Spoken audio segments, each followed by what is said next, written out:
Jen, and I'm weaving again.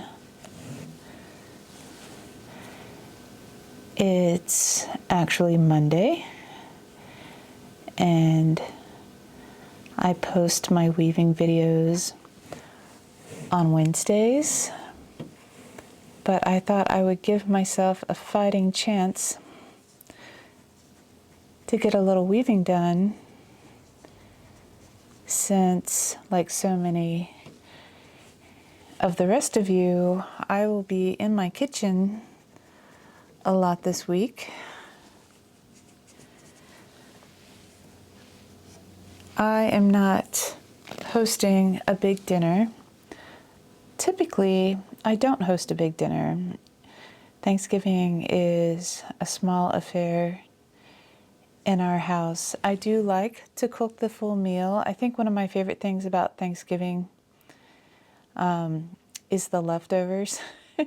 I really enjoy kind of going all in, cooking the big meal, and then eating leftovers for the rest of the weekend while I decorate the house for Christmas. So I can focus on changing from my fall decor to my Christmas and not have to worry about cooking for the rest of the week.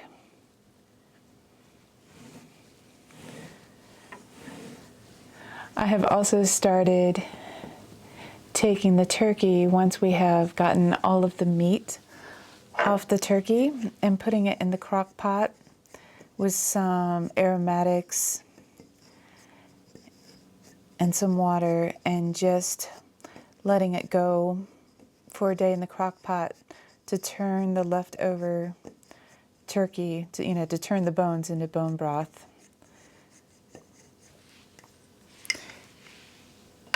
And I am here to tell you that risotto with homemade turkey bone broth is a beautiful thing. So I'll still have some turkey left. I'll have the bone broth. I use that broth to make the risotto, and then put in some nice turkey, maybe a vegetable or two.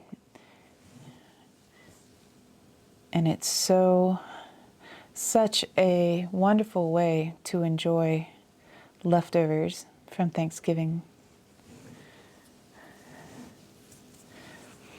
Or anytime you have turkey.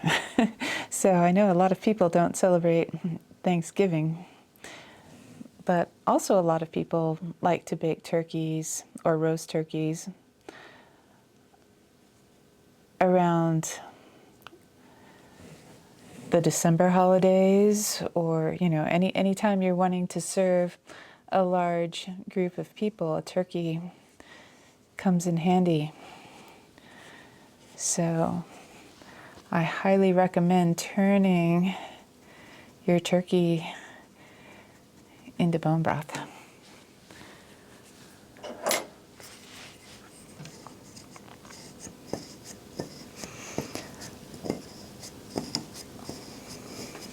I am a pretty big planner, and typically I tend to plan, especially larger meals where you have to time things somewhat carefully. I tend to plan things pretty far in advance, and even going as far as writing down what I'm going to do when. And I have not done that this year, and maybe I just don't need to anymore. I've made enough Thanksgiving meals that I just kind of know. The thing that has changed, I moved a couple years ago, and I used to have double ovens in my previous home. So moving here to Tucson, now I have a kitchen with just one oven, which, is plenty. I don't really, but it does mean a little more planning, because once that turkey is in that oven, it is occupied for a few hours. What I tend to do is have a pie day, usually Tuesday or Wednesday, one of those days becomes pie day, where I make some apple pie or whatever we're going to have as a treat. And now with just the one oven, I do a lot of sides on Wednesday that can just easily be reheated Thursday. And not only is that kind of, and I also do things like prep my stuffing, anything that I can chop in advance or just have ready and waiting for Thursday morning. I tend to do that on Wednesday. And then on the day of, really you've done most of the work. You just need to keep an eye on the turkey when it comes out, make a nice gravy, warm up a few things, and you're all set.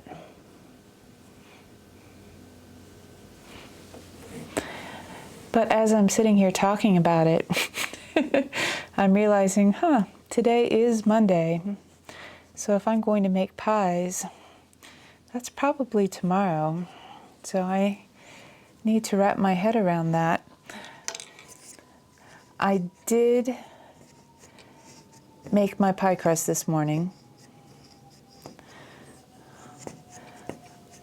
I use Ina Garden's pie crust recipe.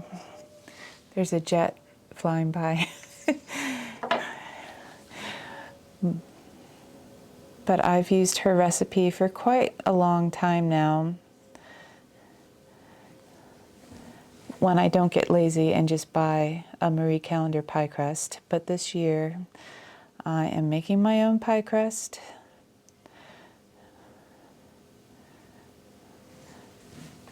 And I just like her recipe. I think it's easy, it tastes good, it tends to turn out great every time. What more could you want? Growing up, I really liked my mother's pie crust, because I think we all like our mother's pie crust. But maybe we don't, I don't know. But it was the 70s, and her pie crust was made entirely using Crisco. And for anyone who can remember the 70s, that was pretty common. So Crisco was used much more widely. And now, years later, I like to use more real butter in my crust. But this recipe does use about 1/3 of a cup of shortening, which I do think gives you a nice flaky crust, but it's nowhere near the amount of shortening that my mother used.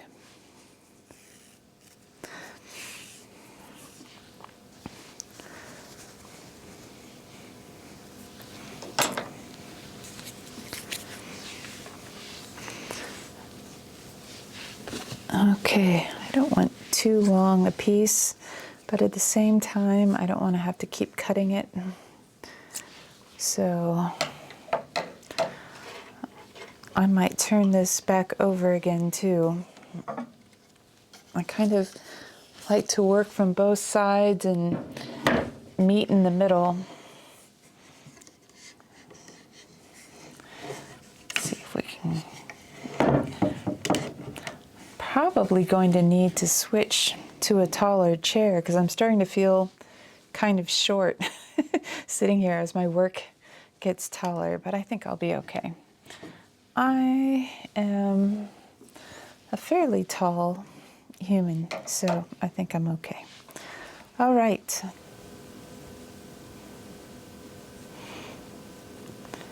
I am feeling pretty mellow today, just sitting here thinking, what else is on my mind? And really, not a lot is on my mind today. I'm just feeling pretty chill and relaxed, which is always welcome. This coming, I guess, the day before this video comes out, so by the time you see this, it will already have been uploaded. but the very last part of the crocheted mini mucks is going up, and so it feels really, really nice to have that entire project complete. And I don't know if anyone is making them. I suspect a couple people are. No one has had any questions for me yet, so I hope that's a good sign that everyone is navigating that pattern with ease.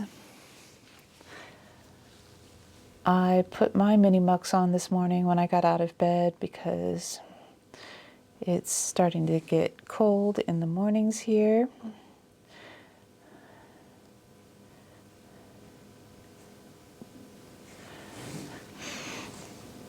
But I hope that's a project that people will find and enjoy. It's kind of funny when you think about the things you like or the things that you're attracted to, but that pattern really originated from a pair of knitted mucklucks, and I think I was in Charlottesville, Virginia, and I was in just a classic college town shop, and they're, we're just, I don't know how to describe, everything from, tie-dye to, Grateful Dead t-shirts to, all kinds of, kind of what you think of when you think of like kind of hippie or college. But I picked up a pair of these knitted mucklucks. Oh, you know what? My memory just totally came back to me. My brain just said, nope, that's not where you got them. You did not buy those in Charlottesville. I think I was up in Boston, and I have no idea what kind of shop I was in. I have seen them in the little hippie shops, but it was just a shop, and there was a big bin in the front of the shop, and it was full of these knitted slippers, and they were called mucklucks. And of course, mucklucks is an actual kind of boot used in, northern regions that are higher and waterproof and good for the winter. But these little knitted socks were called mucklucks. And I just thought they were super cute. There was something about them that was homey, and they had the little tassels on the side. And I wore those all winter long until I literally wore my first pair out. And then I hadn't really come across them anywhere else at that time. And I was looking at them, and one day I was like, what would be really cool is if I could just make my own, come up with a crocheted version of this thing that I like. And when I was studying, and they do have different designs and patterns. And I don't know the origin. I have seen some made in Pakistan, and I don't know if that is the origin, but I really don't know the origin. So if you know, let me know in the comments below if you know what I'm talking about. I will find I will post a picture somewhere during this video so you know what I'm talking about. But when I was studying the design that I personally had, even though they were knitted as a continuous sock, I just saw kind of a pattern of triangles and squares. And then I just started playing around with different granny squares and how to shape them and add the triangles, and really had a lot of fun with it, and was really happy with what I was able to come up with. I will say that I have tweaked that pattern multiple times over the years. I feel like every time I make them, I do little updates. I make little changes. But, I think that's true for so many things. When when you make something multiple times, you do come up with little ways to make it better or streamline the design or make it look a little, cleaner, fewer seams, that sort of thing. So I have played around with this design over the years. But at some point, I think it was in 2012 or 2010, I spent a lot of time writing up a blog post, with a lot of photos to help people follow along. And that just turned out to be a very popular blog post. And that was fun for me because people were making them from all over. So I was getting pictures from different parts of the world with people showing their mucklucks. So that was a lot of fun. So, and that was, so we'll see if people discover it on YouTube and try it out on YouTube. I guess the sad thing is with YouTube, people can't share their pictures with me. I do put my Instagram in my YouTube description, so if someone wanted to tag me in a photo, they could show me their finished projects. I'm not very active, and by not very, pretty much not active on Instagram, but I keep my account just so if anyone ever wanted to reach out or share a picture with me, they certainly could, and that would be a lot of fun. I would enjoy that. And that's true for any pattern. It would always be fun to see how projects go for others, what colors they choose, how they make them their own.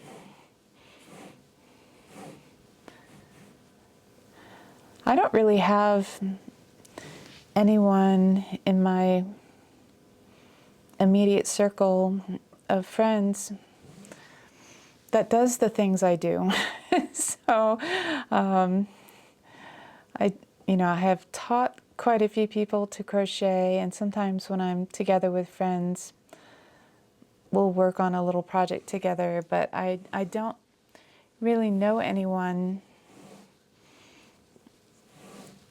who, like me, is just always making something, always has yarn in their bag. So I literally don't go anywhere without a project. And because I ride my bike a lot, so I have panniers, just to tote things around on my bike, and I have a whole set of crochet hooks that just live in my panniers, and along with that, a little pair of scissors and needles, everything I need to do a project start from finish live in my bike panniers. And then, coming to and from the studio, I'm almost always carrying a backpack, and I have another set of crochet hooks that live in the backpack. And then, of course, I have hooks here in the studio, and I have a whole set in my bedside table. I think I must live in fear of being without a crochet hook or without a project. I just knowing that I have something I can pick up and work on is kind of a comfort. I don't like to be bored, so the idea of having nothing to do is a really bad notion to me. I always want to have something to do. So, and I suspect that if you're watching this, you can relate to that. I'm very close. So today I want to at least get this side halfway up to 11 inches. Let's do it. Let's do it. Oh, I can hear my husband at the door. I will pause and come back. My partner just played through.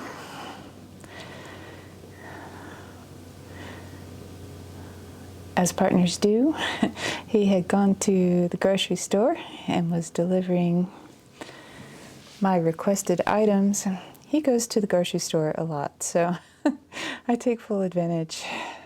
I now have yogurt, which I'm pretty happy about. I tend to have a cup of yogurt for breakfast with a glass of AG1, which I know sponsors many a video on YouTube, but not mine. So, but I actually really like AG1. It tastes good to me, and I do feel good having that first thing in the morning. So that is a typical breakfast, AG1 and a cup of yogurt.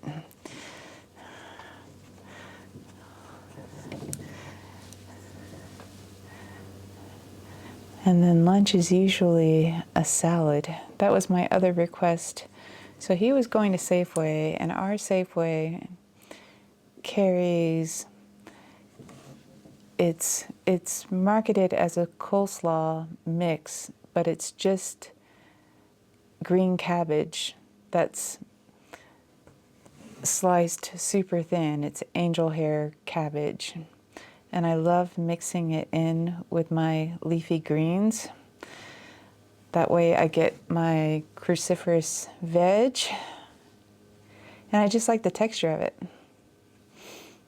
I feel like there's a lot of jet traffic today. I think that's because there is a lot of jet traffic today.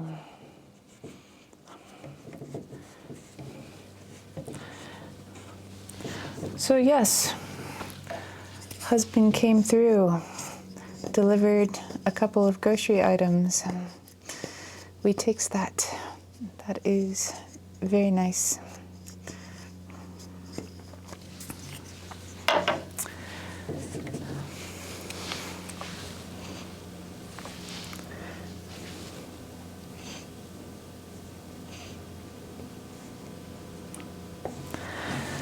I did, while he was here, I did get up and found a pillow to sit on because it was starting to hurt my back a little bit to reach up as high as I'm having to reach up now that I'm getting towards the middle or at the middle of this project.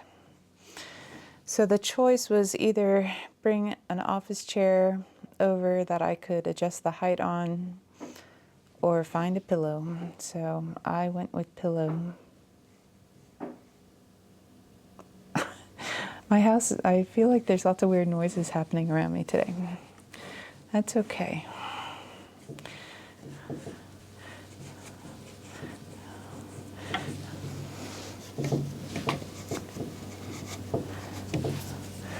All right.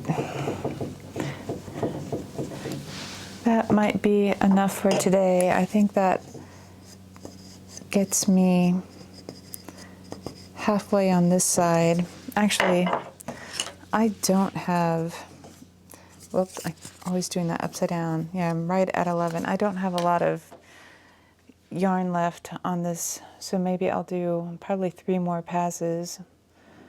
I guess if I have one more thing on, just in the interest of sharing while weaving, every once in a while I accidentally go through the ply and I have to go back. This is not a sharp needle.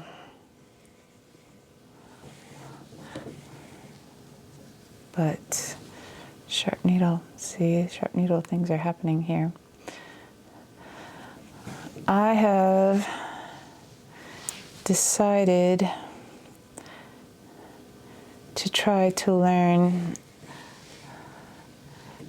oh my God, you know, I really should have stopped. You decide you're going to do just 3 more rows, and that's when everything goes wrong. I've decided I'm going to try to learn Chopin's Nocturne, Opus 27, number 1, which is very, very aspirational for me. I would call myself an advanced beginner, maybe, level piano player. I can sit down and play a few popular songs. And I just find sitting at the piano relaxing. And it uses another, I feel like when I've been sitting and crocheting or editing or doing other things I do and I need a break, sitting down and playing piano feels like a break. And I feel like I'm using other muscles or I'm using other parts of my brain to play music. And so it rests one part of my mind while it employs another. So the goal is to learn this piece by the end of next year. So I guess I'm not pushing myself too hard. And hopefully it won't take me that long. But, I feel like I'm much more likely to meet this goal of learning the nocturne if I give myself plenty of time. And, if when I sit down, I'm even only challenging myself to learn a couple of bars. Today, I kind of started in earnest and really just practiced the left hand of the first 4 bars, kind of just over and over again until the fingering and the timing became relaxed and more comfortable. Train that hand. I have fairly small hands, and that's not an excuse. But long reaches, I have to lift, my hand has to lift up from the keys and travel. And, so the fear is my fingers won't land where I want them to land. And the best way I have found to get past that worry is just repetition. I'll just sit and let my fingers repeat a rhythm or a pattern until I do it without really thinking about it, till it feels natural. And, with some progressions that comes more quickly than others. I just think it would be so nice to sit down at the piano and play a beautiful nocturne by Chopin. I would like to be able to do that. So I feel like that is my New Year's resolution that I'm making in November, long before the new year. If I can accomplish that in 2025, I'll be pretty happy. I'll probably come up with a few more resolutions, but that is my musical one. Okay, this is it. This is it. This is the last one I'm doing. I think one more session, and this fabric is coming off the loom. That is pretty exciting. I think that's it for today. I hope your work in progress, I'm going to flip it back over. I hope your work in progress is going well. And if you're hanging out with me on Weaving Wednesdays, thank you so much. And I will see you next time.